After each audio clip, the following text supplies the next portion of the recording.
புதுசாக நிறைய பேர் இன்றைக்கி பார்க்குறீங்கல்ல, என் கையில் இருப்பது வேத புஸ்தகம். இது தேவனுடைய வார்த்தை. தேவன் தம்முடைய ஊழியர்களை கொண்டு எழுதி கொடுத்திருக்கிற அவருடைய வசனம். இதில் இயேசு பிறந்தது, வளர்ந்தது, அற்புதம் செய்தது, மரித்தது, உயிரோடு எழுந்தது, இப்போ உலகத்தில் நடந்து கொண்டிருப்பது, இனி நடக்க போகிறது எல்லாம் அதில் இருக்கிறது. அதிலேருந்து ஒரு பகுதியை நான் வாசிக்கிறேன். பரிசுத்த லூக்கா எழுதின சுவிசேஷம் 19ஆம் அதிகாரம். இது ஒரு 4 சுவிசேஷம். சுவிசேஷன்னா நற்செய்தின்னு அர்த்தம். மத்தேயு, மார்க்கு, லூக்கா, யோவான் என்பது இயேசுடைய வாழ்க்கை வரலாறு. இயேசுவோடு இருந்த சீஷர்களும் அதை அருகிலிருந்து கவனித்து கேட்டு எழுதினவர்களும் 4 பேர் எழுதியிருக்கிறாங்க.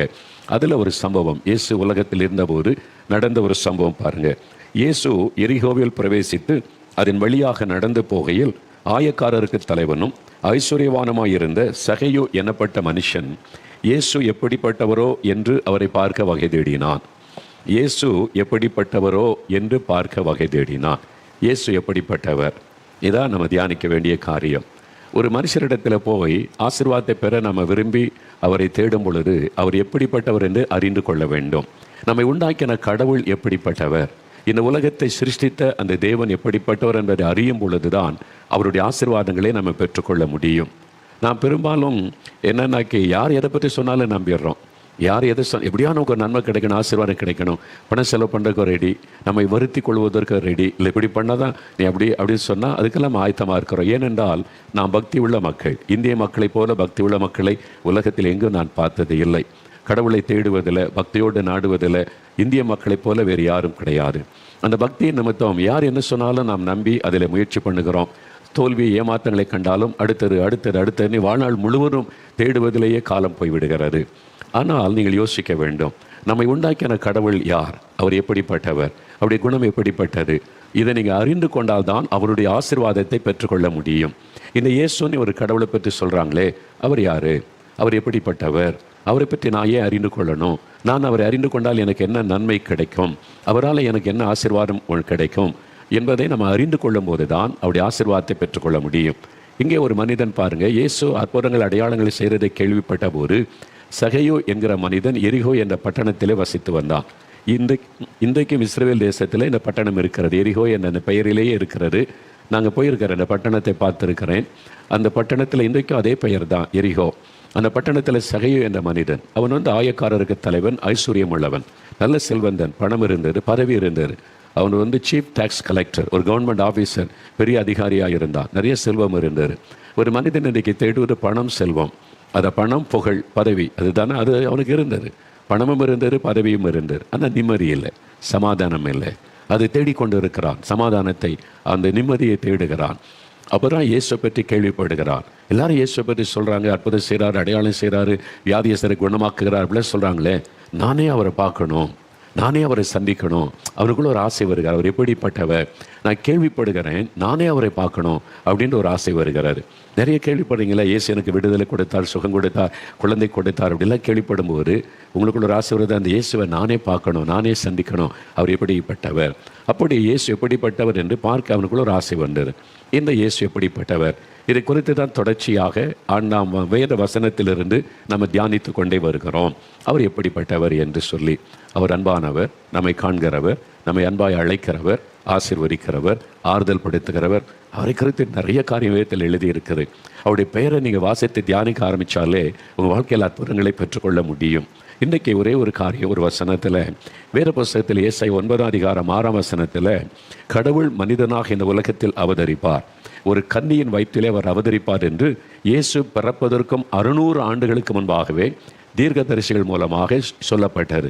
அது புஸ்தகத்தில் எழுதி வைக்கப்பட்டது. ஏசாயா என்ற தீர்க்கதரிசி, கடவுள் மனிதனாய் வருவார், நம்மை போல ஒரு மனிதன், அவர் காணக்கூடாதவர், ஒருவரை சேரக்கூடாத ஒளியில் வாசம் பண்ணுகிறவர், அவரை மனுஷன் பார்க்க முடியாது, அவ்வளவு பிரகாசமானவர். 1,00,000 சூரியனை ஒன்றா வச்சு அதை பார்க்க முடியுமா? இந்த சூரியனையே நடு மத்தியானத்தில் பார்க்க முடியல, அவ்வளவு பிரகாசமானவர். ஒளியாயிருக்கிற அந்த கடவுள் மனுஷன் அவர் எப்படி பார்க்கறது? கடவுள்னா எப்படி இருப்பார், அவருடைய சுபாவம் என்னது, அதை வெளிப்படுத்த தான் அந்த காணப்படாத அந்த தேவன், அந்த கடவுள் நம்மை போல ஒரு மனித அவதாரம் எடுத்து வந்தார். அப்பொழுதுதான் அவருக்கு இயேசு என்று பெயரிட்டார்கள். அது மாத்திரல்ல, அவருக்கு நிறைய பெயர் கொடுக்கப்பட்டார். அதிலே ஒரு பெயர் இந்த ஏசாயா 9ஆம் அதிகாரம் 6ஆம் வசனத்தில் இருக்கிறது, வல்லமை உள்ள தேவன். இந்த இயேசு எப்படிப்பட்டவர் என்றால், வல்லமை உள்ள தேவன், மைட்டி காட் என்பதாய் சொல்லப்படும். கடவுள்னா அவர் வல்லமை உள்ளவராக இருக்கணும், அவர் தானே கடவுளாக இருக்க முடியும். மனிதருக்கு பயந்து ஓடுகிறவர் கடவுளாக இருக்க முடியாது. ஒரு மனிதனால் கொல்லப்படுகிறவர் கடவுளாக இருக்க முடியாது. ஒரு தற்கொலை பண்ணி சாகிறவர் கடவுளாக இருக்க முடியாது. நீங்கள் கொஞ்சம் யோசித்து பார்க்கணும், கடவுள்னா இப்படிப்பட்டவர். பெண்களுக்கு பின்னால் ஓடிக்கொண்டிருக்கிறவர், 2 கல்யாணம் 3 கல்யாணம் பண்ணுறவர் கடவுளாக இருக்க முடியுமா அப்படின்னு நம்ம தான் யோசிக்கணும். மந்திரவாதம் பண்ணுறாங்க, பில்லி சுனி செய்கிறாங்க, அதை வச்சு செய்கிறாங்கன்னா பில்லி சுனியத்துக்கு பயன்படுத்துகிற ஒருவர், பில்லி சுனியம் ஒரு ஏவலுக்கு பயன்படுத்தப்படுகிற ஒருவர் கடவுளாக இருப்பாரா அப்படின்னு நம்ம தான் யோசிக்கணும். அப்போ கடவுள்னா எப்படிப்பட்டவர்? அவர் வல்லமை உள்ளவர். இந்த ஆண்டவர் தன்னை ஆபிரகாம் என்ற மனிதருக்கு வெளிப்படுத்தும் ஒரு ஆபிரகாமே, நான் சர்வ வல்லமை உள்ள தேவன், I am the almighty God, நான் சர்வ வல்லமுள்ள தேவன் என்று சொல்லுகிறார்.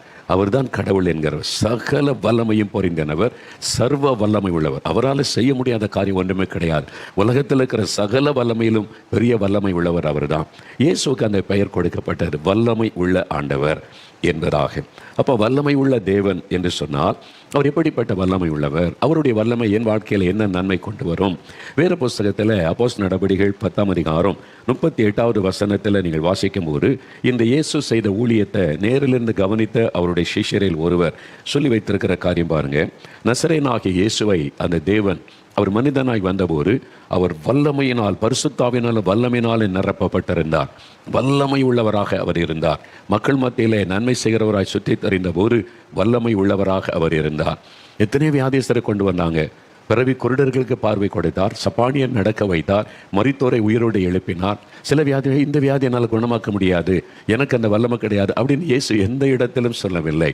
சகல வியாதியஸ்தரை குணமாக்கின வல்லமை அவரிடத்தில் இருந்தது. பிசாசு பிடித்தவங்களை கொண்டு வந்தால் ஒரு வார்த்தை சொன்னால் பிசாசு ஓட ஆரம்பித்தது. 7 பிசாசு பிடித்தவங்களை கொண்டு வந்தால் அவங்களுக்கு விடுதலை. 6000 பிசாசு கொண்ட ஒரு மனிதன், பயங்கரமான ஒரு மனிதன், சங்கிலியாலும் கட்ட முடியவில்லை, அவனை கொண்டு வந்தால் அவனுக்கு பிசாசு ஓடுகிறார். இல்லை, இதுக்குள்ள ஆயிரக்கணக்காக பிசாசு இருக்குது, அதை வரட்டு என்கிட்ட வல்லமை கிடையாது இயேசு சொல்லவில்லை. அவர் சர்வ வல்லமை உள்ள தேவன். அது அவர் தான் கடவுள். எல்லாவற்றுக்கும் மேலான பவர், அதுதான் கடவுள் என்கிறவர். இயேசு கிறிஸ்து வல்லமையினால் நிரப்பப்பட்டிருந்தார் என்று வேதம் சொல்லுகிறாரு. அவர் ஜனங்கள் மத்தியில் அவர் உலாவின போது வேதம் சொல்லுகிறாரு, பிசாசின் வல்லமையில் அகப்பட்ட யாவருக்கும் விடுதலை சுகம் கொடுக்கிறவராய் ஜனங்கள் மத்தியில் உலாவினார். அப்போ இங்கே இன்னொன்று சொல்லப்படுது, பிசாசு, சாத்தான், தீய வல்லமை, தீய சக்தி. நம்ம சொல்கிறோம்ல, அவனுக்கும் ஒரு வல்லமை உண்டு, இந்த பிசாசுக்கு ஒரு வல்லமை உண்டு, இந்த சாத்தான் என்று சொல்லுகிறவனுக்கு வல்லமை உண்டு, இந்த சாத்தான் பிசாசு என்று சொல்லுகிற அவனுக்கும் ஒரு வல்லமை உண்டு, பேய் என்று சொல்கிறால் அவனுக்கு ஒரு வல்லமை உண்டு என்று வேதம் சொல்லுகிறாரு.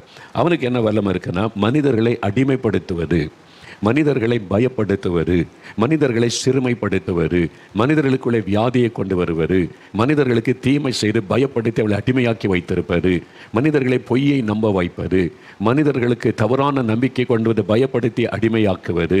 இதுதான் சாத்தானுடைய வல்லமை. மனிதர்களை அடிமையாக்கி அதில் மகிழ்ச்சி காண்கிறவன் இந்த சாத்தான் பிசாஸ் என்று அழைக்கப்படுகிறவன். ஆக அவனுடைய வல்லமையிலிருந்து மனிதர்களை விடுதலையாக்கி மகிழ்ச்சியாய் வாழ வைக்கிற ஒரு வல்லமை இயேசு கிறிஸ்துவுடைய வல்லமை. ரெண்டுக்குள்ள வித்தியாசத்தை விளங்கிக்கொள்ள. சாத்தானுக்கும் வல்லமை உண்டு, பிசாசுக்கும் ஒரு வல்லமை உண்டு, பயமுறுத்துகிற வல்லமை. ஒரு சகோதரி சொன்னாங்க, கிறிஸ்தவர் எல்லாரும் அங்கே தான், அவங்களுக்கு பாருங்கள், திடீர்னு நம்ம வீட்டில் போர்வை தீப்பிடிச்சு கொள்ளும், தலையணை தீப்பிடிச்சிடும், அவங்க பார்த்து கொண்டு வந்து அவருடைய சேரி தீப்பிடிச்சிடும். பிசாசுக்கு அவ்வளோ பெரிய வல்லமை இருக்குது பாருங்களேன். திடீர்னு ஒரு வீட்டுக்குள்ளே தீயை கொளுத்தி பிடிக்க வைக்கிற ஒரு வல்லமை. அப்போ அவனுக்கு ஒரு தீய வல்லமை, அதாவது மக்களை அழிக்கிற வல்லமை, பயமுறுத்துகிற வல்லமை. அதான் சாத்தானுடைய. பயப்படுத்தி மக்களை அடிமைப்படுத்த, பரிகாரம் பண்ணு, கொண்டு வா, இது கொண்டு வா, அது கொண்டு வா, இதை செய், அதை செய், அப்போ தான் அப்படின்னு சொல்லி மக்களை பயப்படுத்தி அடிமைப்படுத்தி அவங்களை சிறுமைப்படுத்துவது, எப்பவும் நடுக்கத்திலே வச்சிருப்பது. இதை செய்யாட்டா, இதை தப்பு, எனக்கு தெய்வ குற்றமாயிரும், அதனால சாபம் வந்துடும், அதனால இப்படி வந்துடும். இதெல்லாம் பிசாசனுடைய தந்திரங்கள். மக்களை பயப்படுத்தி அந்த வேதனையிலேயே வைத்திருக்கணும், அதான் அவனுடைய நோக்கம். ஆனால் இயேசு வந்தபோது ஒரு தகப்பன் நம்ம பிள்ளைகளைப் போல நேசித்து, என்னிடத்தில் வாருங்கள் இளைப்பாதல் தருவேன்னு சொல்லி விடுதலை கொடுத்து மகிழ பண்ணினார். அப்போ ஆண்டவர் கொடுக்கிற விடுதலின் வல்லமை என்னது? லூக்கா 5ஆம் அதிகாரம் 17ஆம் வசனத்தில் இந்த வேதத்தில் ஒரு காரியம் சொல்லப்பட்டு இருக்கிறது. லூக்கா 5ஆம் அதிகாரம் 17ஆம் வசனம். ஒரு நாள் இயேசு கிறிஸ்து ஜனங்கள் மத்தியில் இருக்கும்போது பிணியாளிகளை குணமாக்கத்தக்கதாக கர்த்தருடைய வல்லமை விளங்கிற்று. இயேசு கிறிஸ்துவின் மூலமாய் வியாதியஸ்தரை குணமாக்குகிற வல்லமை விளங்கிற்று. அதை பார்க்கிறோம். இயேசுவின் வல்லமை எப்படிப்பட்டது? வியாதியஸ்தரை குணமாக்குகிற வல்லமை. அதான் இயேசுவிடத்திலிருந்து வெளிப்பட்ட வல்லமை. வேறு புஸ்தகத்தில் மார்க் 5ஆம் அதிகாரம் 30ஆம் வசனத்தை வாசிக்கும் போது, இயேசுவினிடத்திலிருந்து வல்லமை புறப்பட்டது. ஒரு பெண் 12 வருஷம் பெரும்பாடு உள்ள ஒரு மகள் வந்து 12 வருஷ வியாதி, எத்தனையோ டாக்டர் போய் சுகமாகலை, சொத்தெல்லாம் விற்று செலவு பண்ணி விடுதலையில் வேதனை வேதனை வேதனை. இயேசு பற்றி கேள்விப்பட்டாள். அவரிடத்துல போனால் காசு கொடுக்கணுமா? இல்லை, இலவசம். அவர் காசே கேட்க மாட்டாருங்க, யாரிடையும் பணம் கேட்க மாட்டார், யார் போனாலும் இலவசமாக சுகம் கொடுப்பார் அப்படின்ன உடனே இந்த மகள் போய் அந்த வியாதியை சொல்ல வெட்கப்பட்டு அவரை தொட்டா நான் சுகமாயிருவேன்னு சொல்லி இயேசுடைய வஸ்திரத்தை, அந்த அங்கியை தொட்ட உடனே ஒரு வல்லமை அவளுக்குள்ள இறங்கிட்டு சுகம் உண்டாயிட்டுன்னு பைபிளில் பார்க்கிறோம். அந்த அற்புதம் எழுதி வைக்கப்பட்டிருக்கிறது. இயேசுவனிடத்திலிருந்து வல்லமை புறப்பட்டது. இயேசுவின் வல்லமை மக்களுக்கு சுகம் கொடுக்கிற ஒரு வல்லமை, விடுதலை கொடுக்கிற ஒரு வல்லமை. லூக்கா 6:19 வாசிக்கும் போது வசனம் சொல்லுகிறது, இயேசுவனிடத்திலிருந்து வல்லமை புறப்பட்டு யாவரையும் குணமாக்கிட்டு. அவருக்குள்ள அந்த வல்லமை இருந்தது. ஜனங்களுக்கு நன்மை செய்கிற வல்லமை, சுகமளிக்கிற வல்லமை, அதுதான் தெய்வீக வல்லமை, அந்த டிவைன் பவர், இயேசுடைய வல்லமை. ஜனங்க பார்க்குறாங்க, ஐயோ இவர் தொட்டால அற்புதம் நடக்குது, இவர் கைப்பட்டால வியாதி சுகமாயிறாங்க, அப்போ அவருடைய வஸ்திரத்தை தொட்டால் சுகம் உண்டாயிருது. அதனால ஜனங்க தொடும்படி கேட்டுக்கொண்டாங்க, நீங்கள் உங்களை தொடருக்கு எங்களுக்கு அனுமதி கொடுங்க அப்படின்னு சொல்லி. நீங்கள் எல்லார் மேலே கை வைக்கணும், அவங்களுக்கு கை வலிக்கும், ரொம்ப கஷ்டம், நாங்கள் தொடுகிறோம், அற்புதம் பெற்றுக்கொள்கிறோம். தொட்ட யாவரும் சுகமானார்கள்னு பைபிளில் பார்க்கிறோம். அவரை தொட்ட எல்லாரும் சுகமானார்கள். நீங்கள் எல்லாரும் இன்னைக்கு சுகமாக்க முடியும். நான் விசுவாசிக்கிற இந்த நிகழ்ச்சியை பார்க்கிற ஒவ்வொரு குடும்பத்திலும் இன்றைக்கு அற்புதம் நடக்க போகிறது. உங்கள் வீட்டில் ஒவ்வொரு வீட்டிலையும், ஆஸ்பத்திரியில் எங்கிருந்து பார்க்குறீங்களோ ஒவ்வொருவருக்கும் இன்றைக்கு அற்புதம் நடக்க போகிறது. அவருடைய வல்லமை பிரசன்னமாக இருக்கிறது. வியாதிஸ்தரை குணமாக்குற வல்லமை பிரசன்னமாக இருக்கிறது. அந்த வல்லமை தொட்டா எப்படி அற்புதம் நடக்குங்க?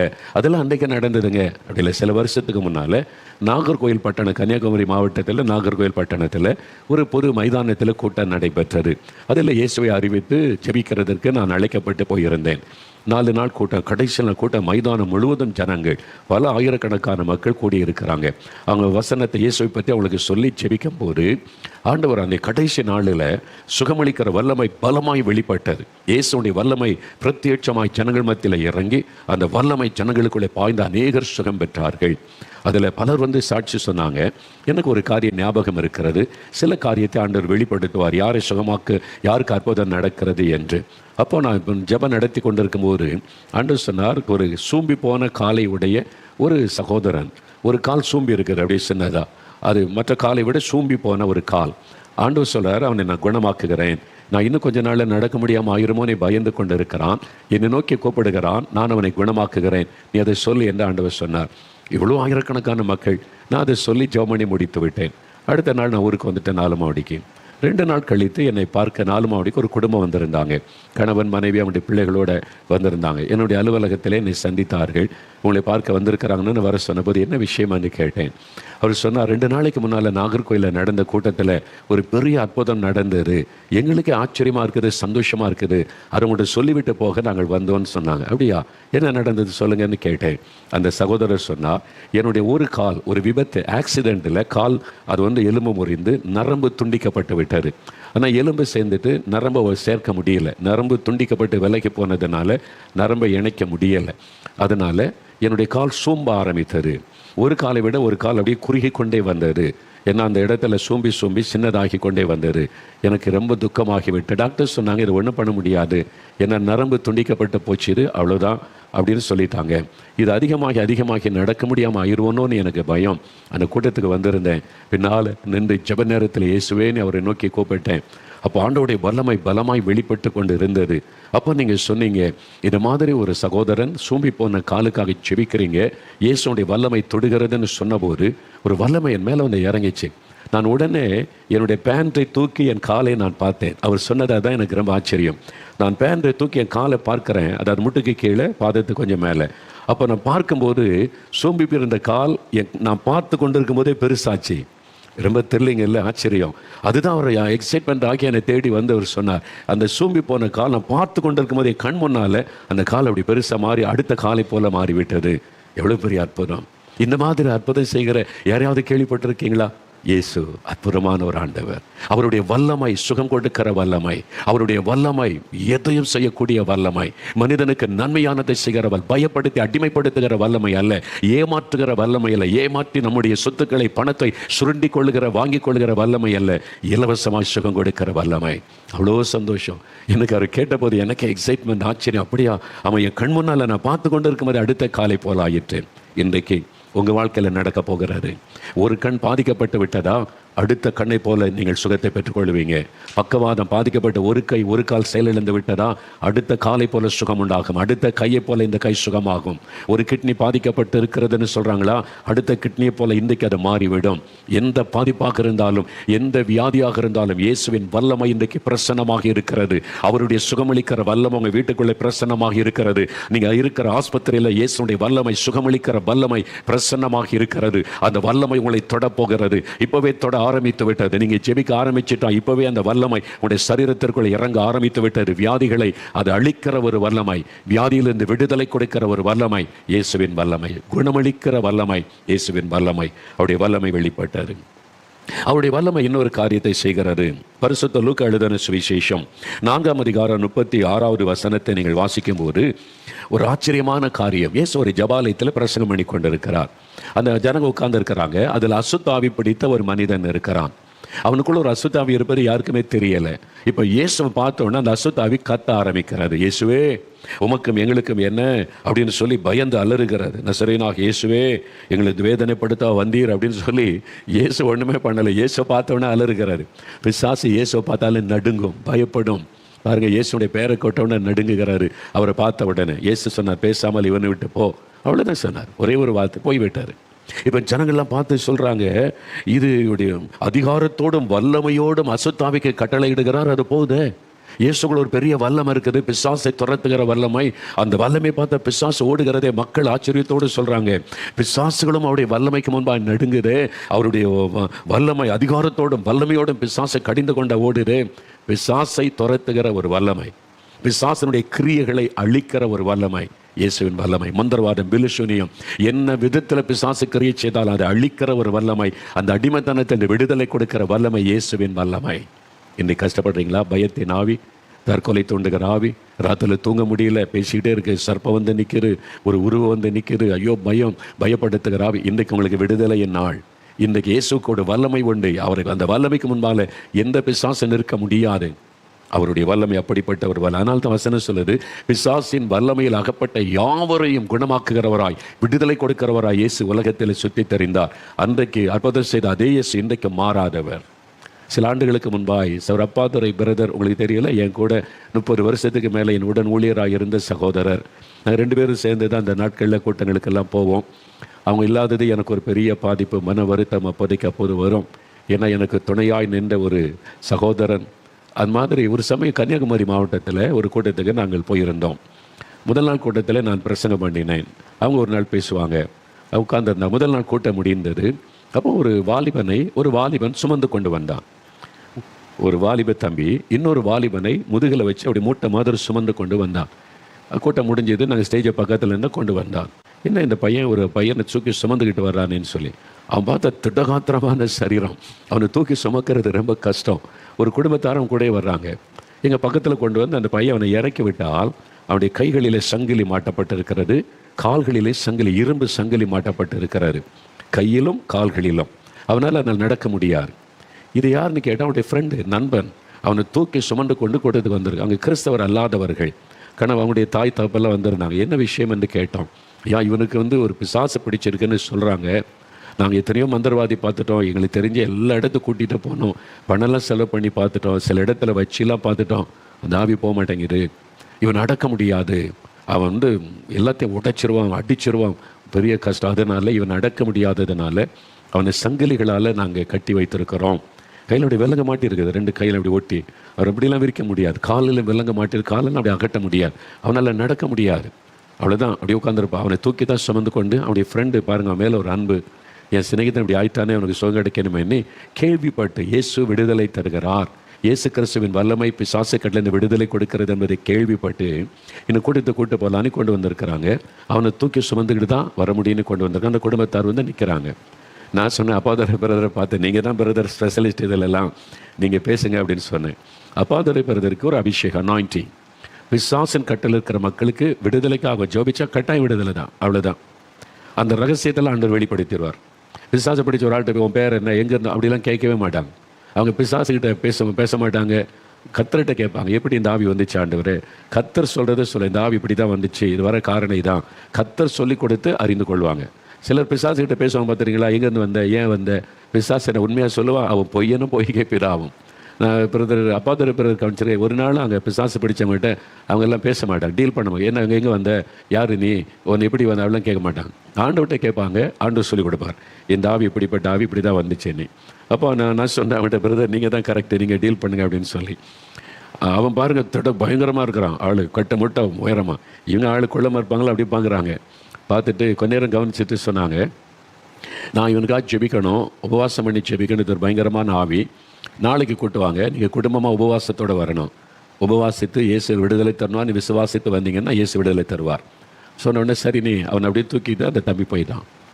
அடுத்த நாள் கூட்டம், அந்த கூட்டம் முடிஞ்ச உடனே அவனை தூக்கிட்டு வந்தாங்க. அப்பா திருப்பிறம் பக்கத்தில் போனாங்க. அவங்க ராத்திரி ஜெபம் பண்ணுவாங்க, ராத்திரியெல்லாம் ஜெபிப்பாங்க. அதான் அவனுடைய பழக்கம். ஏன்னா இந்த மாதிரி பிசாசுடைய டீல் பண்ணுற ஊழியம் இருக்குது, சாதாரண ஊழியம் கிடையாது. ஆண்டவரோடு ரொம்ப நெருக்கமாக இருக்கணும், அந்த அபிஷேகத்தை எப்பவுமே காத்துக்கொள்ளணும். ராத்திரி வெகு நேரம் ஜெபிக்கிறது அவனுடைய பழக்கம். அது மாதிரி உபவாசத்தை ஜெபிச்சுட்டு வந்திருக்கிறாங்க. நான் சொன்னேன், பிரதர் வந்திருக்கிறாங்க. இன்னொன்று பேர் பக்கத்தில் போனாங்க. நாங்கள் உட்காந்து கவனிச்சிட்டு இருந்தேன், என்ன பண்ணுறாங்க நீ. அவனை இறக்கி விட்டாங்களா, அவனை பார்த்து சொன்னாங்க, சங்கிலியை கழட்டுங்கன்னு சொல்கிறாங்க. இவங்க ஒன்றும் பண்ணல, இப்போ தலை கை வச்சு ஜெபிச்சு போராடி ஒன்றும் பண்ணலை. ஒரு பைபிள் கையில் வச்சுருப்பாங்களா, போயிட்டு சங்கிலியை கழட்டுங்க அப்படின்னாங்க. அவன் சொல்கிறான், ஐயா கலட்டினா அவனை கட்டுப்படுத்த முடியாது, எல்லாத்தையும் உடைச்சி எரிஞ்சிருவான், ஆட்களெல்லாம் அடித்து தூக்கி வீசிடுவான். அவன் வேறு எப்படி இருக்கிறான் பயங்கரமாக, கிங்காங்கன்னு சொல்லுவாங்க, அது மாதிரி நல்ல திட்டகத்திரமாக இருக்கிறான். அவன் நல்லா கைட்டு இவங்களும் பிரதரை விட உயரமாக இருக்கிறான். அவங்க சொல்கிறாங்க சங்கிலி கழட்டுங்க அப்படின்றாங்க.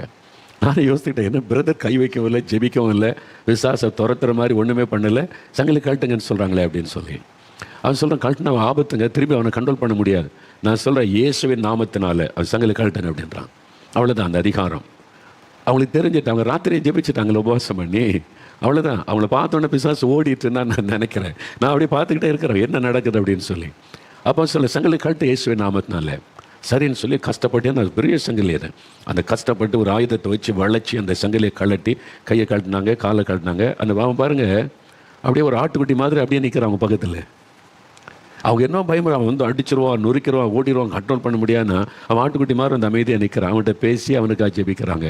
அவன் கை வச்சு பிசாசம் வரட்டுறான், ஒன்றுமே பண்ணலை. நான் ஆச்சரியமாக பார்க்குறேன் என்ன நடந்தது. ராத்திரியில் அவங்க ஜெபிக்கும் போதே கர்த்தர் பேசிட்டார். அவனை பார்த்து இயேசுவின் நாமத்தில் போகணுன்னு அவ்வளோதான் பிசாசனுடைய வல்லமை. அவங்க எங்கெங்கே கொண்டு போனாங்க, மந்திரவாதத்தை கொண்டு போனாங்க, பணம் செலவு பண்ணாங்க, என்னென்ன பண்ணாங்க. அவர் சங்கிலில் தான் கட்டி வச்சுருந்தாங்க. இவங்க ஒரே ஒரு வார்த்தை, ஜஸ்ட் ஒன் வேர்டு, அவ்வளோதான், இயேசு கிறிஸ்துவின் நாமம். ஓடி போயிட்டு பிசாசு. அவன் சின்ன ஆட்டுக்குட்டி மாதிரி அப்படியே பக்கத்தில் அவரை குடும்பத்தை கூப்பிட்டு இயேசு பற்றி அவனுக்கு சொல்லி திரும்ப வராமல் இருக்கணும் என்ன பண்ணணும்னா அவங்க ஆலோசனை கொடுத்து அனுப்புனாங்க. அவ்வளோதான். எப்படி இதை நடக்குது? இயேசு கிறிஸ்துவுடைய வல்லமை, இயேசு கிறிஸ்துவுடைய வல்லமை. எத்தனை மந்திரவாதிகள் ஒன்று சேர்ந்தாலும் இயேசுவின் வல்லமைக்கு முன்னால் நிற்க முடியாது. இது அவங்களுக்கே நல்லா தெரியும், மந்திரவாதிகளுக்கு நல்லா தெரியும். மந்திரம் பண்ண ஆளை கேட்டு பாருங்கள், இயேசுக்கு விரோதமாக மந்திரவாதம் பண்ணுன்னு சொல்லி பாருங்கள், அல்லது இயேசுவை வச்சு மந்திரவாதம் பண்ணி சொல்லி பாருங்கள். எதை வச்சு மந்திரவாதம் பண்ணுறான்ல, இயேசுன்ற பெயரை சொல்ல மாட்டான், நடுங்குவான். அவங்களுக்கு தெரியும் அவர் பரிசுத்தமுள்ள தேவன், வல்லமை உள்ள அவர் உண்மையான தெய்வம், அவர் அடக்க முடியாது, அவர் பேரை சொல்லி மந்திரம் செய்ய முடியாது என்று. பிசாசை வச்சு தான் மந்திரவாதம் செய்ய முடியும், ஆண்டவர் இயேசு வச்சு மந்திரவாதம் பண்ண முடியாது. அவ்வளோ வல்லமை உள்ளவர் அந்த நாமம். இது மாதிரி எத்தனை ஆயிரங்களை நாங்கள் பார்த்துருக்கிறோம். இந்த சாட்சி கேட்குறவங்க எத்தனை ஆயிரம் பேர் விடுதலை அடைகிறாங்க. அப்படி பிரசன்னத்தில் வந்தாலே பிசாசு ஓடிடுது. அப்படி பிரசன்னத்துக்குள்ளே வந்தாலே, அவருடைய வல்லமை இருக்கிற இடத்துக்குள்ளே வந்தாலே பிசாசு ஓடிடும். அவர்களுக்கு பெரிய வல்லமை இயேசுவின் வல்லமை. பிசாசின் வல்லமையில் அகப்பட்ட யாவரையும் குணமாக்குற வல்லமை இயேசுவின் வல்லமை. அவர் வல்லமையோடு அதிகாரத்தோடு கட்டளையிட்டா பிசாசு ஓடுது. இன்றைக்கு அவருடைய பேரை சொன்னா மந்திரவாதம் அழியும். உங்கள் குடும்பத்துக்கு விரோதமாய் செய்யப்பட்ட மந்திரவாத பில்லிசுனிய கிரியைகள் இயேசுவின் நாமத்தில் அழியும். இன்றைக்கு உங்களுக்கு விடுதலை. உங்களை பயப்படுத்தி கொண்டிருக்கிற ஆவி, உங்களுடைய கர்ப்பத்தை தடுத்து கொண்டிருக்கிற பொல்லாத பாம்பின் ஆவி, உங்களை ஏமாற்றி வஞ்சித்து உங்களை அடிமைப்படுத்தி வைத்திருக்கிற பொல்லாத பிசாசின் ஆவி இயேசுவின் நாமத்தில் இன்றைக்கு விலகும். இயேசுவின் நாமத்தில் உங்களுடைய குடும்பத்தை விட்டு ஓடும். இன்றைக்கு உங்களுக்கு விடுதலையின் நாள். இப்பவே பிசாசு அலைக்கழிக்க ஆரம்பித்து விட்டாரு. சிலருக்குள்ள இந்த ஆவி சத்தம் இடுகிறதை நான் பார்க்க முடிகிறது. பயப்படாதங்க. அவங்க தலை சுத்தினாலும் கீழே விழுந்தாலும் பயப்படாதங்க. இந்த ஆவி வெளியேறி கொண்டு இருக்கிறாரு. இப்போ இயேசுவின் நாமத்தை சொல்ல சொல்ல சொல்ல உங்க வீட்டில் இயேசுவின் பெயர் துணிக்க துணிக்க துணிக்க அசுத்தாவி இருக்க முடியாமல் அலறுகிறது, ஓடுகிறது. பில்லிசுனி கிரியைகள் அழிகிறது. இப்பொழுதே உங்களுக்கு விடுதலை உண்டாக்கி கொண்டு இருக்கிறது. செல்வமணி என்கிற சகோதரர் உங்க வீட்டுக்குள்ள அசுத்தாவி அலறுகிறது. பயப்படாதங்க. இயேசுவை ஸ்தோத்திரம் பண்ணுங்க. இயேசுவே ஸ்தோத்திரம் சொல்லுங்க. இயேசுவின் ரத்தம் ஜெயம் அப்படி சொல்லுங்க. அந்த ஆவி வெளியேறுகிறது. உங்க குடும்பத்துக்கு விரோதமாய் செய்யப்பட்ட பிலிஸ்தீன் இப்ப அழிந்து கொண்டு இருக்கிறது. உங்க மகளுக்குள்ள இந்த ஆவி வெளியேறுகிறது. விடுதலை உண்டாகிறது. இயேசுவே ஸ்தோத்திரம் சொல்லுங்க. வாய் திறந்து சொல்லுங்க. இயேசுவே ஸ்தோத்திரம். அவருடைய பெயரை உச்சரிங்க. அவருடைய நாமம் தான் விடுதலை கொடுக்கிற நாமம். பிசாசின் பெயரை சொல்லி உங்களுக்கு விடுதலை வராது. இயேசுவின் பெயரை சொல்லுங்க, விடுதலை உங்களுக்கு. அவருடைய வல்லமை இன்றைக்கு வெளிப்பட்டு கொண்டு இருக்கிறது. நிறைய வீடுகளுக்குள்ள இயேசுவின் வல்லமை இன்றைக்கு பிரத்யட்சமாய் வெளிப்பட ஆரம்பித்து விட்டது. பிலிஸ்தீனிய கட்டுகள் அறுக்கப்பட ஆரம்பித்து விட்டது. இன்றைக்கு உங்களுக்கு விடுதலை உண்டாகி கொண்டு இருக்கிறது. மணிமேகலை சகோதரி, உங்களுடைய குடும்பத்தில் இருக்கிற பிலிஸ்தீனிய வல்லமை எரிகிறது. தகடுகள் எரிகிறது இயேசுவின் நாமத்தில். நீங்க சும்மா மந்திரம் பண்ண தாயத்தை வச்சிருக்கிறீங்க, அது மந்திரம் பண்ணது, அது பிசாசின் கிரியை, அது தூக்கி எறிந்து போடுங்க. இன்னைக்கு உங்களுக்கு விடுதலை. உங்க வீட்டில் விடுதலை. வியாதி வேதனை, அதனால மன கஷ்டம், பயம், இரவு நேரம் உங்களுடைய வீட்டுக்குள்ள நடமாடுகிற ஆவி இயேசுவின் நாமத்தில் இன்னைக்கு வெளியேறுகிறது. மணிமேகலை விடுதலைக்காக இயேசுவுக்கு ஸ்தோத்திரம் சொல்லுங்க. இயேசு இன்னைக்கு பிரத்யட்சமாக உங்களுடைய வீட்டுக்குள்ளே வெளிப்பட்டு கொண்டிருக்கிறார். அவருடைய வெளிச்சம் பல வீடுகளுக்குள்ளே இப்பொழுது வந்து கொண்டிருக்கிறது. இருளின் சக்தியாகிய பிசாசின் கிரியை இப்பொழுது அழிக்கப்பட்டு கொண்டிருக்கிறது. விடுதலை பெற்றுக் கொள்ளுகிறீர்கள். இயேசுவுக்கு நன்றி, இயேசுவுக்கு நன்றி, இயேசுவுக்கு நன்றின்னு சொல்லுங்க. ஆண்டவருக்கு நன்றின்னு சொல்லுங்க. ராமசாமி என்கிற ஒரு ஐயா, நீங்க இப்போ இயேசு சொல்ல சொல்ல உங்க வீட்டுக்குள்ள இருந்து அசுத்தாவி வெளியேறுகிறாரு. நீங்களே அதை பார்க்கிறீங்க. ஒரு கரிய உருவம் வெளியேறுவதை பார்க்கிறீங்க. நீங்க கிறிஸ்தவர் எல்லாரும் இயேசுவே இயேசுவேன்னு சொல்றீங்க.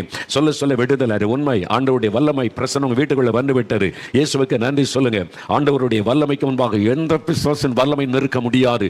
ஏமாற்றுகிற பொருளாத பிசாசே, என் ஜனங்களை வஞ்சிக்கிற பொருளாத ஆவியவனை கடிந்து கொள்கிறேன். என் ஜனங்களை ஏமாற்றி பயமுறுத்தி அடிமைப்படுத்தி வைத்திருக்கிற பொருளாத பிசாசே, உன்னை கடிந்து கொள்கிறேன் இயேசுவின் நாமத்தில். இந்த வசனம் கேட்கிற எந்த வீட்டுக்குள்ளும் எனக்கு அதிகாரம் இல்லை. இப்பொழுது இந்த வார்த்தை கேட்டுக்கொண்டிருக்கிற எந்த குடும்பத்துக்குள்ளும் எனக்கு அதிகாரம் இல்லை. நசரேயனாகிய இயேசுவின் நாமத்தில் உன்னை கடிந்து கொள்கிறேன். இயேசுவின் ரத்தத்தை இந்த வீட்டுக்குள்ளே தெளிக்கிறேன். பொல்லாத ஆவிகள் விலகட்டும். மந்திர வல்லமைகள் எரியட்டும். அந்த கிரியைகள் அழியட்டும். ஏமாற்றுகிற ஆவிகள், பயப்படுத்துகிற ஆவிகள் விலகட்டும் இயேசுவின் நாமத்தில். குடும்பத்தை பாதித்துக் கொண்டிருக்கிற ஆவிகள் விலகட்டும் இயேசுவின் நாமத்தில். விடுதலை. இந்த வித்தியாசமாய் தேவன் கிரியை செய்கிறார். ஆண்டவர் சொன்னார், என் வல்லமை இன்றைக்கு பிரசன்னமாகும். நான் தேவ சமூகத்தில் காத்திருந்து இந்த நாளுக்காக ஜெபித்த போது சொன்னார், என் வல்லமை பிரசன்னமாகும். நான் எங்கெல்லாம் இந்த வார்த்தையை கேட்கிறாங்களோ, என் நாமத்தை கேட்கிற ஒவ்வொரு இடத்திலும் என் வல்லமை பிரசன்னமாகும். அப்படி விடுதலை அளிக்கிற வல்லமை பிரசன்னமாகி இருக்கிறது. சாத்தானுடைய கிரியைகளை அளிக்கிற வல்லமை பிரசன்னமாகி இருக்கிறது. இன்னைக்கு விடுதலை நாள் உங்களுக்கு. இயேசுவேன்னு சொல்லுங்க. அந்த பெயரை சொல்லுங்க. இயேசுவே இயேசுவே உமக்கு ஸ்தோத்திரம். இயேசுவின் ரத்தம் ஜெயம். இயேசுவின் நாமத்தை உச்சரிக்க பிசாசு நடுங்கும். சாத்தானுடைய கிரியைகள் அழியும். உங்களுக்கு ஒரு விடுதலை உண்டாகும். இன்னைக்கு அந்த விடுதலை. இன்னொரு வசனத்தை தியானித்துட்டு நாம் செபிக்க போகிறோம். இயேசுடைய வல்லமை, அவர் வல்லமை உள்ள தேவன். அவருடைய வல்லமை பெரிது. எந்த வியாதியும் குணமாக்கக்கூடிய வல்லமை இயேசுவின் வல்லமை. எந்த பிசாசின் கிரியைகளையும் அழிக்கிற ஒரு வல்லமை, எந்த சாத்தானுடைய அடிமைத்தனத்தின் விடுதலை கொடுக்கிற வல்லமை இயேசுவின் வல்லமை. இன்னொரு வல்லமை உண்டு. யோவான் 8:36 இயேசு கிறிஸ்து விடுதலையாக்கினால் மெய்யாகவே விடுதலை ஆவீர்கள். விடுதலை அளிக்கிற ஒரு வல்லமை. இந்த என்ன வல்லமைன்னு பார்த்தீங்கன்னா, பாவசிகரன் எவனும் பாவத்துக்கு அடிமையாக இருக்கிறான் என்று இயேசு கிறிஸ்துவே இந்த யோவான் 8:34 சொல்லுகிறார். இந்த பாவ அடிமைத்தனம் இதுதான் இன்னைக்கு நிறைய பேருடைய பிரச்சனை. ஒரு மதுபானம் எத்தனை வருஷம் அடிமைப்படுத்துது. சம்பாதிக்கிற பணமெல்லாம் மதுபானத்துக்கே போகிற பாருங்க. சகோதரர் சொன்னார்ல, அந்த என் கணவர் குடிச்சு வச்ச பணத்தை சேர்த்து வச்சிருந்தா 10 லட்சத்துக்கு மேலே இருந்திருக்கும். அவ்வளோ குடிச்சு குடும்பத்தின் ஆசீர்வாதம் போய்விட்டது. நிம்மதி போயிட்டு, சமாதானம் போயிட்டு, குடும்பத்தில் வேதனை. பார்த்தீங்களா, அது குடிப்பழக்கத்தை கொண்டு வந்த ஆவி. அவர் விட நினைச்சாலும் விட முடியாது. பாதிக்கனே தெரியும், விட முடியலையே. அது இல்லாமல் இருக்க முடியல. பைத்தியம் பிடிச்ச மாதிரி ஆகுது. புகைப்பிடிக்காமல் இருக்க முடியல. இந்த போதை வசத்தை பயன்படுத்தாமல் இருக்க முடியலையே. அது என்ன பைத்தியம் பிடிச்ச மாதிரி ஆக்குது. சாதாரண ஒரு பொடி போடுற பழக்கம். எவ்வளோ பக்தியா நீங்கள் வரதெல்லாம் இருந்து எவ்வளோ பக்தியா தெய்வத்தை தேடுறீங்க. பீடி சிகரெட்டை விட முடியலையே. வெத்தலை பார்க்க அதுலேருந்து விடுதலை கொடுக்க முடியலையே. யோசித்து பாருங்க. ஆனால் மெய்யான விடுதலை கொடுக்கிற ஒரு ஆண்டவர் தான் இயேசு கிறிஸ்து. இயேசு கிறிஸ்து விடுதலை, மெய்யான விடுதலை. இன்னைக்கு எத்தனை ஆயிரக்கணக்கான பேர் மதுபானத்தின் விடுதலை, போதை வஸ்துகள் இந்த விடுதலை, வாலிப பெண் பிள்ளைகள் பாவ அடிமைத்தனத்தின் விடுதலை. இவ்வளோ சந்தோஷமா இருக்கிறாங்க. நீங்கள் ஏதோ ஒரு பாவத்துக்கு அடிமையாக இருக்கிறீங்க. அது மதுபானமாக இருக்கலாம், போதை வஸ்துகளாக இருக்கலாம், சூதாடுகிற பழக்கமாக இருக்கலாம். ஏதோ ஒரு பாவம் உங்களை அடிமையாக்கி விட முடியல. அதுலேருந்து வெளியே வர முடியல. பாவனை தெரிந்து விட முடியலையே, தவிக்கிறீங்க. உங்களுக்கு நற்செய்தியை நான் சொல்லுகிறேன். இயேசு கிறிஸ்து இன்றைக்கு உங்களை விடுதலை ஆக்குவார். நீ பாவின்னு அவர் தள்ள மாட்டார். நீ குடிகாரன் வராதன்னு சொல்ல மாட்டார். நீ வா, நான் உனக்கு விடுதலை தர்றேன். எல்லாரும் உன்னை குடிகாரன் நீ புறக்கணிக்கிறாங்களா மகனே, நீ ஏன்ட்ட வா, நான் உனக்கு விடுதலை கொடுத்து உன்னை ஆசீர்வதிக்கிறேன்.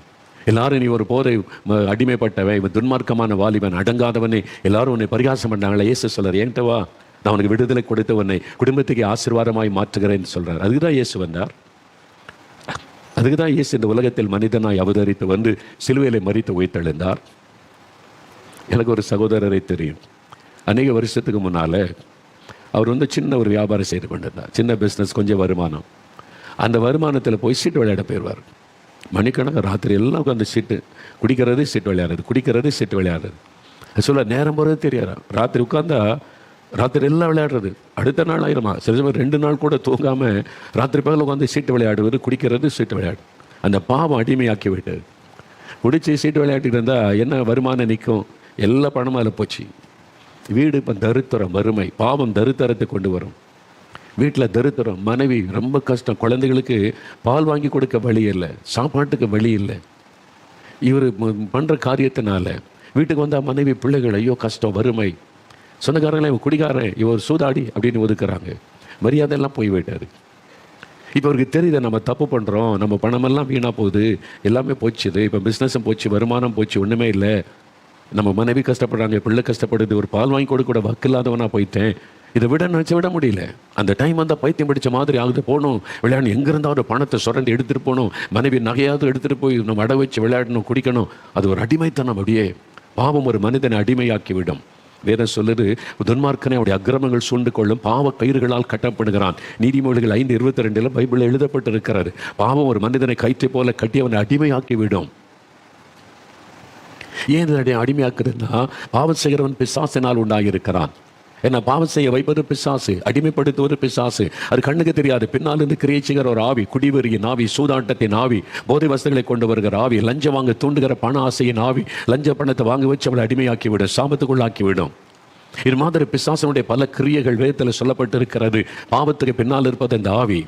இப்போ கூட பாருங்களேன், புது வருஷம் பிறகுன்னா சிலர் பக்தியாக கடவுளை கும்பிட போவாங்க. சிலர் பாருங்கள் ரோட்டை குடிக்கிறது, வெறிக்கிறது, டான்ஸர். அது ஒரு ஆவி.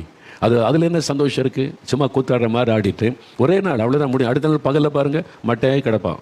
நீங்கள் பார்த்தீங்களா? அவளை பாருங்களேன், ராத்திரிலாம் டான்ஸ் ஆடும், ரோட்டில் நின்று பைக்கில் போய் அது மெத்த காமிக்கிறேன்னு அது வந்து அற்ப சந்தோஷத்தை பிசாசு கொடுத்து மனிதனை அடிமையாக்கி விடுவார். அப்புறம் குடிச்சு வெறிச்சு எங்கேயார் மட்டையாகி கிடந்து பாழாகி. இதுதான் உண்மையாக நடக்கிற விஷயம். இந்த நிறைய பேரை சாத்தான் மக்கள் அடிமையாக்கி குடிக்க வச்சு இதான் சந்தோஷம். அது வெறுமையான மாயையை காண்பித்து, மாயையான சந்தோஷம், மாயையான காரியம் தான் பைபிளில் இருக்கு. மாயை எல்லாம் மாயை என்று பிரசங்கி சொல்லுகிறான். மாயையான காரியம். அதன் பிறகு 2ஆம் தேதி அவனை பாருங்களேன், இன்றைக்கி ராத்திரி எல்லாம் டான்ஸ் ஆடுற, நாளைக்கு பகலில் பாருங்கள் எப்படி இருக்கான்னு பாருங்களேன். அப்படியே பைத்தியம் பிடிச்ச மாதிரி தலைவரி குலத்தை அப்படி வந்து நிற்பான். பார்த்துருக்கீங்களா? நீங்கள் ரோட்டில் ஆடுறது தானே பார்க்குறீங்க. அப்புறம் பகலில் பாருங்கள் அவனுடைய நிலைமை எப்படி இருக்குன்னு. இதான் நிலைமை. சாத்தான் வந்து மக்களை வஞ்சித்து ஏமாற்றி உண்மையான சந்தோஷம் எதுன்றது அறிய விடாதபடி வெறும் உலக சந்தோஷம், மாயையான சந்தோஷம், குடிக்கிறது, வெறிக்கிறது, டான்ஸ் ஆடுறது, இப்படி தவறான பழக்கங்களை போகிறது தான் உலகம்னு சொல்லி மெய்யான சந்தோஷத்தை அவங்க காணக்கூடாதபடி அவங்களை ஏமாற்றி அழித்து விடுகிறான். அப்புறம் வெளியே சொல்ல முடியாது, உள்ளுக்குள்ளே தவிச்சிட்டு போயிடலாம். தற்கொலை பெருகிக்கிட்டே இருக்குல்ல. ஏன்? அவன் சந்தோஷம் இருக்க வேண்டியது தானே குடிச்சிட்டு. கடைசியில் குடிக்கிறவன், போதை வசதி பயன்படுத்துறவன் தற்கொலை தானே பண்ணி சாகிறாங்க. ஏன்? அதான் பிசாசனுடைய கடைசி கொண்டு போய் அழிச்சிடுவான். பாருங்கள், இந்த சகோதரரை விட முடியல. தப்புன்னு தெரியுது, குடும்பம் பாதிக்குதுன்னு தெரியுது, வறுமைக்குள்ளாயிட்டுன்னு தெரியுது, விட முடியல. குடியே விட முடியல, சீட்டாட்டத்தை விட முடியல, அவமானம்னு தெரியுது, பாதிப்புன்னு விட முடியல. பாவம். அதனால் மனைவிட்ட சொன்னார், நான் செத்துடுறேன், தற்கொலை பண்ணி நான் செத்துட்டா உங்கள் குடும்பத்தார் உங்களை பார்த்துக்குவா, நீங்கள் நல்லா இருப்பீங்க. ஏன்னா என்னால் இதை விட முடியல, இதை விட்டு வெளியே வர முடியல, உங்களையும் நல்லா வச்சிருக்க முடியல, தெரியுது தப்புன்றனே, என்னால் முடியலையே, பைத்தியம் பிடிச்ச மாதிரி ஆயிரண்ணே, செத்துடுறேன். அப்போ தான் அவருடைய மனைவி சொன்னாங்க, இல்லை, உங்களுக்கு விடுதலை கொடுக்குற ஒரு ஆண்டவர் இருக்கிறார், நான் அவரை நோக்கி ஜெபம் பண்ணிக்கிட்டே இருக்கிறேன், அவர் உங்களுக்கு விடுதலை தரும். இல்லை யாரும் எனக்கு விடுதலை தர முடியாது, என் வாழ்க்கை முடிஞ்சது, அவ்வளோதான். இதிலே நான் எல்லாம் போச்சு, இது குடியிலே, வெறியிலே, சூதாட்டத்திலையும். இல்லை, இயேசு உங்களுக்கு விடுதலை தருவார். நான் ஒரு ஊழிக்காட்டை கூப்பிட்டு போகிறேன், அவர் உங்களுக்காக ஒரு ஜெபம், ஒரு சந்தர்ப்பம் கொடுங்க எனக்காக. சரி, மனைவி சொல்கிறாங்களே சொல்லி, சரி உனக்காக ஒரே ஒரு முறை வர்றேன், ஆனால் என்னை யாரும் மாற்ற முடியாது, எனக்கு யாரும் விடுதலை தர மாற்ற முடியும், பரவாயில்லைங்க வாங்க. அந்த ஊழிக்காட்டை கூப்பிட்டு போனாங்க. அவர் வந்து மெதுவாக பேசினேன். அவர் சொன்ன, ஐயா நீங்கள் என்ன ஜெபம் பண்ணாலும் என்ன மாற்ற முடியாது, நான் இத்தனை வருஷம் குடிகாரம் சூதாடி என் வாழ்க்கை முடிஞ்சிடறாள், நான் அதுமாதிரி செத்தாதான் என் மனைவி பிள்ளைகளெல்லாம் நிம்மதியாக இருப்பாங்க, ஒன்றும் பண்ண முடியாது. இல்லை, இயேசுவில் உங்களுக்கு ஒரு புதிய வாழ்க்கை இருக்குது, இயேசுவால் உங்களை மனிதனாய் மாற்ற முடியும், அவருக்கு ஒரு சான்ஸ் கொடுங்க. ரொம்ப நேரம் பேசுகிறேன். சரி என்ன செய்யணும்? ஒரே ஒரு முறை நான் ஜெபிக்கிறேன், நீங்கள் ஒத்துழைப்பு கொடுங்க. சரி என்ன செய்யணும்? கண்களை மூடி, இயேசுவே என் உள்ளத்தில் வாரும், என் பாவத்தை மன்னியோன்னு மனசில் ஜெபிங்க, நான் ஜெபிக்கிறேன். அவ்வளோதான். சரி அப்படின்னு சொன்னபோது அந்த ஊழியக்காரர் ஜெபித்தார். அவ்வளோதான். ஒரே ஒரு நாள் சில நிமிட நேர ஜெபம், கம்ப்ளீட்டாக சேஞ்ச். அவ்வளோதான். குடிக்கிற எண்ணம் போய்விட்டது, சூதாடுற எண்ணம் போய்விட்டது, புது இருதயம், புது மனிதனாய் மாற்றிவிட்டார். இதுதான் இயேசுவின் வல்லமை. This is the power of Jesus. இயேசுடைய வல்லமை, மனிதர்களுக்கு விடுதலை கொடுக்கிற வல்லமை, மாற்றுகிற வல்லமை. இயேசு மதம் மாற்றுகிற ஆண்டவர் அல்ல. அது பொய்யர்கள் பேசிக்கொண்டு இருக்கிற பொய். இயேசு யாரை மதம் மாற்றுவதில்லை, மனிதனுடைய வாழ்க்கை மாற்றுகிறவர். குடிகாரனை மாற்றி புதிய வாழ்க்கை தருகிறவர், விபச்சாரக்காரனை மாற்றி பரிசுத்த வாழ்க்கை தருகிறவர், லஞ்சம் வாங்குகிறவனை மாற்றி அவனை உண்மை உள்ளவனாய் நிறுத்துகிறார். அதான் இயேசு. அதுக்கு தான் இயேசு வந்தார். இதை சொன்னால் அவனுக்கு பிடிக்கல. ஏன்னா லஞ்சம் வாங்கி ஊழல் பண்ணி குடிச்சு வேசித்தனம் பண்ணி கொண்டு பக்தியாக இருக்கிறன்னு சொல்லி கொண்டு இருக்கிறான்ல, அவனுக்கு இது பிடிக்கல. எல்லாரும் இயேசுவை ஏற்றுக்கொண்ட பரிசுத்தம் வந்துருமே, லஞ்சம் ஒளிஞ்சிருமே, ஒரு நீதி வந்துருமே, அது வந்துடக்கூடாது என்பதற்காக குடிகாரன் துன்மார்க்கன்னு தான் உட்கார்ந்து இவங்க மரமாத்துறாங்கன்னு பேசி கொண்டு இருக்கிறான். பேசுகிறான் யாருன்னு கவனிச்சு பாருங்க. அவன் துன்மார்க்கனாக இருக்கிறான், லஞ்சம் வாங்குறவனாக இருக்கிறான், ஊழல் பண்ணுகிறவனாக இருக்கிறான். ஆனால் இயேசு அதுக்கு வரல. இயேசுவை புரிந்து கொள்ளுங்க. அவர் மனிதர்களை நேசித்து விடுதலை கொடுக்கிற ஆண்டவர். இன்னைக்கு உங்களுக்கு ஒரு விடுதலை தேவை. குடிப்பழக்கத்திலிருந்து விடுதலை, விபச்சார வேசித்தனத்திலிருந்து விடுதலை, சூதாட்டத்திலிருந்து விடுதலை, தவறான பழக்கத்திலிருந்து விடுதலை உங்களுக்கு வேணும். நிம்மதி இல்லை, சித்து போடலான்னு தோணுது, எப்படி வாழ்வது என்று கஷ்டம் இல்லை. இயேசு வாழ வைக்கிற ஒரு ஆண்டவர், சமாதானம் தருகிறவர், நிம்மதி தருகிறவர், உங்களுடைய வாழ்க்கையை புதிதாய் மாற்றுகிறவர். அதுக்கு தான் இயேசு வந்தார். அதுதான் இயேசுவின் வல்லமை. ஒரு மனிதனுடைய வாழ்க்கையை புதிதாய் மாற்றக்கூடிய வல்லமை இயேசுவின் வல்லமை. அந்த இயேசு உங்களோட பேசுகிறப்ப சாட்சி கேட்டீங்களே. ஒரு அன்புராஜ் 19 வருஷம் குடிப்பழக்கங்க, மிருகத்தை போல வாழ்ந்திருக்கிறார்ல. அவரே சொல்றாருல, ரோட்டில் விழுந்து கிடக்கிறார். அந்த பிள்ளைக்கு எப்படி இருக்கிற அவமானம், மனைவிக்கு அவமானம், ஏன் வாழன்ற எண்ணம். இன்னைக்கு 19 வருஷமா குடிகாரன் அப்படின்ற நேரத்தில் இயேசு மாற்றி மனிதனாக்கி சந்தோஷமா வாழ வச்சிருக்கிறார். இந்த மாதிரி ஆயிரக்கணக்கான சாட்சிகள், ஆயிரக்கணக்கான மக்களுடைய வாழ்க்கை இயேசு மாற்றி இருக்கிறார். இது வேண்டாமா இந்த தேசத்துக்கு? எல்லாரும் குடிகாரனாவே இருக்கணுமா? எல்லாரும் மந்திரம் பிலிசூனியத்தில் அழிஞ்சு போகணுமா? இந்த நற்செய்தை தானே சொல்லுகிறோம். இயேசு வல்லமையுள்ள ஆண்டவர், விடுதலை கொடுக்கிற ஆண்டவர் என்று யோசித்து பாருங்க. இந்த இயேசு உங்களுக்கு வேணும் சகோதரன். உங்களுக்கு இந்த இயேசு வேணும். உங்களுடைய வாழ்க்கை மாறுவதற்கு, நீங்கள் விடுதலை பெற்ற மகிழ்ச்சியாக இருப்பதற்கு. பாருங்க, ஆண்டவர் அந்த சகோதரனை மாற்றினார். அவ்வளவுதான். மாற்றினர் மாத்திரம் அல்ல, பிசினஸ் மேனாய் மாற்றி விட்டார். பெரிய தொழிலதிபராய் மாற்றிவிட்டார். ஒரு குடிகாரனாய் சூதாடியாய் இருந்த சகோதரனை தொழிலதிபராய் மாற்றி நீ குடும்பமே மரியாதை கொடுக்கிறது, சொந்தங்கள் பந்தங்கள் மரியாதை கொடுக்கிற அளவிற்கு வாழ்க்கையை உயர்த்தி விட்டார். அதுக்கு தான் இயேசு வந்தார். மனிதனுடைய வாழ்க்கையிலே விடுதலை கொடுத்து அவனுடைய வாழ்க்கையை கம்பீரமான ஒரு மகிழ்ச்சியான வாழ்க்கையாய் மாற்றி ஆசீர்வதிக்கிறதற்கு இயேசு வந்தார். அந்த இயேசுவை பார்த்து சொல்லுகிறார், நான் வல்லமை உள்ள தேவன். என் வல்லமை உன்னுடைய விடுதலைக்காக, உன் சுகத்துக்காக, உன்னுடைய ஆசீர்வாதத்திற்காக. எப்படிங்க இயேசுவிட்ட இந்த வல்லமை காணப்படுகிறது என்றால், நமக்காக அவர் சிலுவையிலே தன்னை மரிக்க ஒப்பு கொடுத்தார். நம்முடைய பாவம், சாபம், வியாதி எல்லாத்தையும் சிலுவையில் ஏற்றுக்கொண்டு நமக்காக நம்முடைய தண்டனையை தன்மையில ஏற்றுக்கொண்டார். நான் பாவம் செய்த நான் தானே தண்டிக்கப்படணும், என்னுடைய தண்டனையை அவர் ஏற்றுக்கொண்டார். என் தகப்பனாய் வந்து என் பிள்ளையனுடைய தண்டனை நான் ஏற்றுக்கொள்கிறேன் அப்படின்னு சொல்லி நம்ம எல்லாருடைய பாவத்தின் தண்டனையை தன்மையில ஏற்றுக்கொண்டு சிலுவையில் ரத்தம் சிந்தி மரித்து பாவமே செய்யாத பரிசுத்தமுள்ள ஆண்டவர் மரித்து உயிரோடு கூட எழுந்தார். அவருடைய வல்லமை உங்களுடைய வாழ்க்கையில் இன்றைக்கு பெரிய விடுதலை கொண்டு வரும். இன்றைக்கு இப்போ நம்ம ஜெபிக்கும் போது விடுதலை கொண்டு வரும். விசுவாசிக்கிறீங்களா? அவர் எதிர்பார்க்கிற ஒரே ஒரு காரியம். 2 கொரிடர்கள் இயேசுவிடத்தில் வந்து, இயேசுவே தாவீதின் குமாரனே எங்களுக்கு இறங்குன்னு கூப்பிட்டாங்க. இயேசு அவளை பார்த்து கேட்டார், இதை செய்ய என்னிடத்தில் வல்லமை உண்டு என்று விசுவாசிக்கிறீங்களா? அவ்வளோதான். விசுவாசிக்கிற ஆண்டவரே நீ சொன்னாங்க. உங்கள் விசுவாசத்தின்படி ஆக கடவுது நீ தொட்டார், கண் பார்வை வந்து விட்டது. இன்றைக்கி ஆண்டவர் கேட்கிறார், மகனே மகளே, நான் உனக்கு விடுதலை கொடுக்க முடியும், நீ விசுவாசிக்கிறியா? நான் உன்னை சுகமாக்க முடியும், நீ விசுவாசிக்கிறியா? நான் உனக்கு அற்புதம் செய்ய முடியும், நீ விசுவாசிக்கிறியா? வேறு ஒன்றும் கேட்கல, பணத்தை கேட்கல, பொருளை கேட்கல, சொத்தை கேட்கல, நீ 4 மணிக்கு வா, நடந்து வா, காலில் செருப்பு இல்லாமல் வா, அதெல்லாம் கேட்கல. நீ இருக்கிற இடத்துல வீட்டில் இருந்து கொண்டே இப்போ நீ விசுவாசிக்கிறியா? அவ்வளோதான். இயேசு எனக்காக மரித்து உயிர்த்தெழுந்தார், எனக்கு விடுதலை தருவார். அவர் வல்லமை உள்ள விசுவாசித்தால் போதும், அற்புதம் நடக்கும். விசுவாசிக்கிறீங்களா? அப்படின்னா இப்போ ஜெபிக்கலாம். இப்போ நம்ம ஜெபிக்க போகிறோம். விசுவாசத்தோடு ஜெபிக்கணும். நல்ல கவனி, ஒவ்வொரு காரியமாக ஜெபிக்க போகிறோம். முதல்ல பாவத்திலிருந்து விடுதலை, அதான் ரொம்ப முக்கியம்.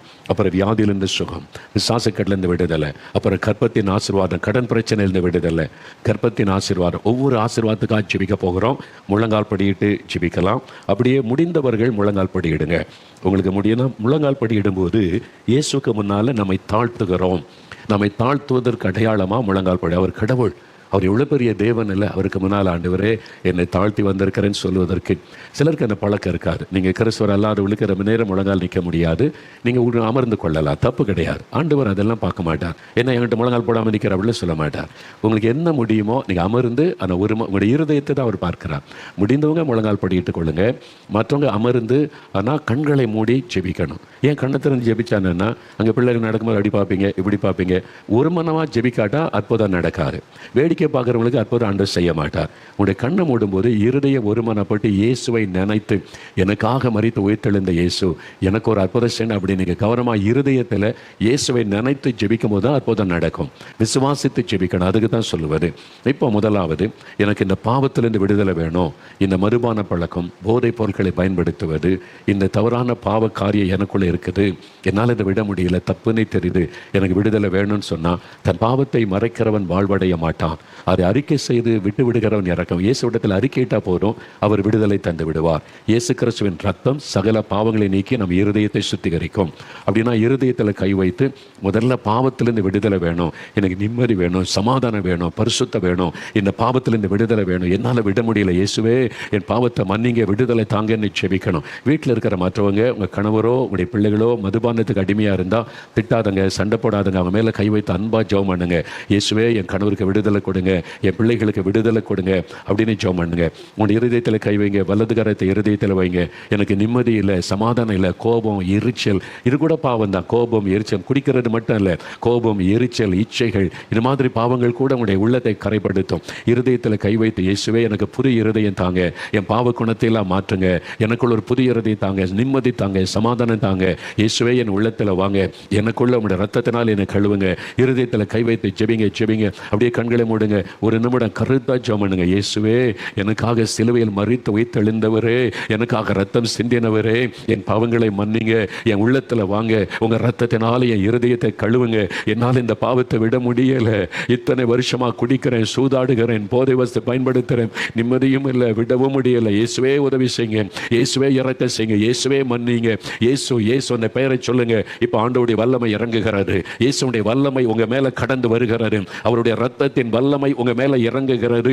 அவருடைய வல்லமையினுடைய தொடுதலை உணர்கிறீர்கள். உங்களுக்குள்ள ஒரு வல்லமை இறங்குவதை சிலர் உணர்கிறீர்கள். மின்சாரத்தை போல அவருடைய வல்லமை உங்களுடைய சரீரத்தில் இறங்குகிறது.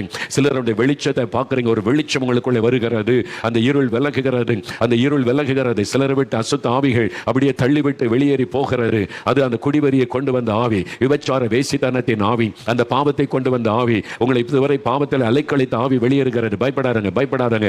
இயேசுவின் நாமத்தை சொல்லிக்கொண்டே இருங்க. இயேசுவின் நாமத்தில் விடுதலை, இயேசுவின் நாமத்தில், இயேசுவின் ரத்தத்தின் வல்லமையினால் பாவத்தில் இந்த விடுதலை, சாபத்தில் இந்த விடுதலை, இயேசுவின் நாமத்தில், இயேசுவின் நாமத்தில் விடுதலை.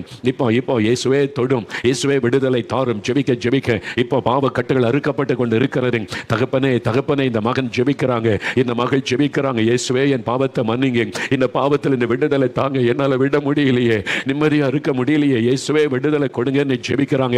அவங்க மேல இயேசுவின் ரத்தத்தின் வல்லமை இறங்கட்டும், இயேசுவின் ரத்தத்தின் வல்லமை இறங்கட்டும். இப்பொழுதே விடுதலை உண்டாகட்டும், இயேசுவின் நாமத்தில் விடுதலை உண்டாகட்டும். இயேசுவின் நாமத்தில் உம்முடைய ரத்தம் அவளை கழுவி சுத்திகரிக்கட்டும். இயேசுவே என் உள்ளத்தில் வாரும், விடுதலை தாரும் என்று ஜெபிக்கிற ஒவ்வொருவரையும் தொடும். பாவ கட்டுகள் அறுக்கப்படட்டும். விடுதலை தருகிற தேவனுக்கு ஸ்தோத்திரம், விடுதலை தருகிற இயேசுவுக்கு ஸ்தோத்திரம். இயேசுவுக்கு நன்றி, இயேசுவுக்கு நன்றி. ஆண்டவர் கொடுக்கிற விடுதலைக்காக நன்றி. இயேசுவின் நாமத்தில் ஜெபிக்கிறோம் பிதாவே. ஆமென், ஆமென்.